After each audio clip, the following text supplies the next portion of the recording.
Ya, tanpa bermaksud untuk menjurnalisasi pastinya, tapi memang peristiwa penembakan yang dilakukan oleh aparat polisi ini bukan kali ini saja terjadi. Untuk di Depok, Jawa Barat memang kita harus kritisi benar-benar pemirsa. Sebenarnya sih bagaimana SOP dan juga pemeriksaan bagi aparat-aparat yang memang diberikan kepercayaan membawa senjata api hingga pulang ke rumah. Itu yang akan saya bahas di malam hari ini pemirsa. Yang pasti sudah hadir di sini Pak Beni Mamoto sebagai Ketua Harian Kompolnas seperti itu Pak ya. Selamat malam Pak Beni. Selamat malam. Dan juga sudah bersama saya di sini juga Bang Reza Indragiri. Bang Reza, selamat malam. Halo, malam ya. Mbak Caca. Mungkin sebelum saya ke Pak Beni, ini kan datanya sangat minim sekali. Ini pun sudah diambil Polda Metro Jaya. Tapi kalaulah data-data yang minim ini akan kita olah dalam sebuah dialog bahwa yang dilakukan oleh aparat, bunuh diri, ditembak kena ke istri dan juga ke anak. Seakan-akan ini peristiwa pertengkaran ini luar biasa sehingga kemudian kita bertanya-tanya apa sih triggernya ini, bagaimana Bang Reza? Masuk akal kalau kita berasumsi bahwa ini peristiwa yang dahsyat, ada latar belakang yang serius yang mengakibatkan kemudian ada, harus saya katakan, pembunuhan kemudian bunuh diri. Tapi kita tidak bisa abai terhadap pengaruh senjata itu sendiri. Saking seriusnya, saking dahsyatnya pengaruh senjata, maka dalam psikologi ada satu teori khusus Mbak, yang namanya teori efek senjata. Lazimnya orang psikologi ketika bicara perilaku manusia, mulainya pasti dari niat. Niat mendahului perilaku. Tapi teori niat mendahului perilaku itu seperti terkesampingkan kalau kita sudah bicara tentang senjata di tangan. Senjata di tangan menunjukkan bahwa tanpa disertai niatan sungguh-sungguh sekalipun, orang yang punya senjata bisa sewaktu-waktu secara impulsif menggunakannya. Jadi ini bertolak belakang dengan hukum sebab akibat tentang perilaku manusia. Sekali lagi, keberadaan senjata di tangan tanpa didahului oleh niatan yang sungguh-sungguh dari si empunya, secara impulsif sudah akan bisa terdorong menggunakan senjata itu sewaktu-waktu. Mbak Caca mungkin masih ingat seorang pelawak beberapa tahun silam. Tidak ada angin, tidak ada hujan, tiba-tiba dia keluarkan senjata api, dia letuskan ke atas.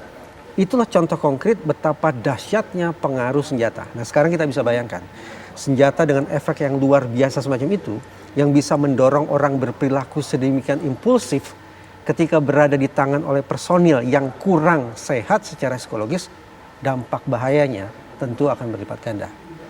Jadi sungguh-sungguh tidak hanya kita bicara tentang sebutlah kerentanan psikologis yang ada pada personil per personil, tapi keberadaan senjata itu sendiri juga tidak bisa dikesampingkan sama sekali terhadap pembentukan perilaku yang bersangkutan. Oke, ini kata lain bahwa punya senjata akan memperparah kalau kondisi lagi berantem, lagi pertengkaran. Ya. Seperti itu? Dibalik, kondisi psikologisnya akan kemudian membuat si empunya senjata tersebut semakin rentan menggunakan senjata. Oke.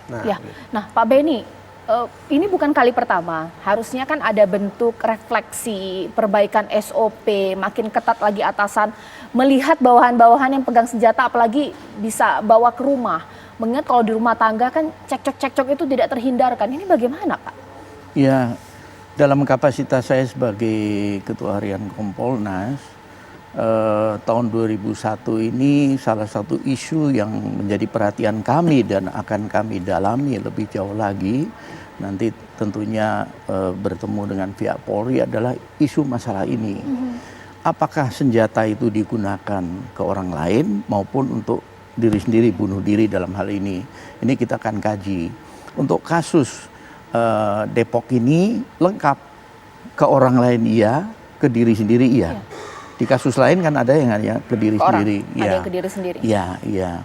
Nah ini tentunya nanti setelah istrinya, anaknya sehat kembali, diinterview akan terungkap akar masalah. Pertengkaran sampai sesengit itu, sampai sedemikian nekatnya si suami, apa sih? Adakah sesuatu rahasia yang memang takut terkuak sehingga ya sudah habisin saja, habis itu diri sendiri. Ini yang sering terjadi seperti itu. Nah oleh sebab itu biarkan ini penyidikan berjalan, kemudian nanti kesimpulannya apa. Tetapi setidaknya itu menjadi salah satu bahan evaluasi mengenai pegang senjata. Karena seseorang akan pegang senjata sebagai anggota Polri melalui proses.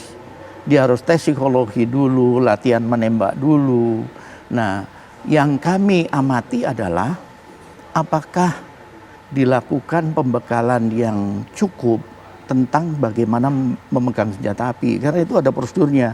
Bagaimana menyimpan yang aman, bagaimana membawa yang aman, bagaimana menggunakan yang tepat. Ini 3 hal yang kadang sering diabaikan.